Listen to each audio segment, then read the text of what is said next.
السلام علیکم۔ آج ہم جانیں گے حضرت نوح علیہ السلام کے بارے میں۔ نوح علیہ السلام اللہ تعالیٰ کے پیغمبر تھے۔ حضرت آدم علیہ السلام کے بعد یہ پہلے نبی ہیں جن کو رسالت، جس انسان پر اللہ تعالیٰ کی وحی نازل ہوتی ہے وہ نبی ہے، اور جس کو جدید شریعت بھی عطا کی گئی ہو وہ رسول ہے سے نوازا گیا۔ صحیح مسلم باب شفاعت میں حضرت ابو ہریرہ سے ایک طویل روایت ہے کہ اس میں یہ تصریح ہے: نوح تو زمین پر سب سے پہلا رسول بنایا گیا۔ آپ نے تقریباً 900 سال تک لوگوں کو اللہ کی طرف بلایا، مگر آپ کی قوم کا جواب یہ تھا کہ آپ بھی ہماری طرح عام آدمی ہیں۔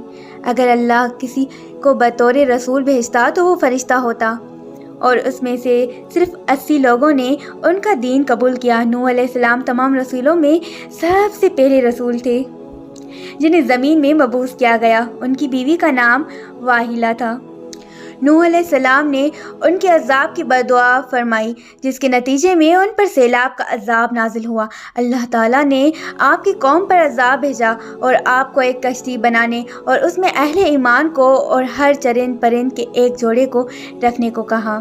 تب طوفان کی شکل میں عذاب آیا اور سب لوگ سوائے ان کے جو حضرت نوح علیہ السلام کی کشتی میں سوار تھے ہلاک ہو گئے۔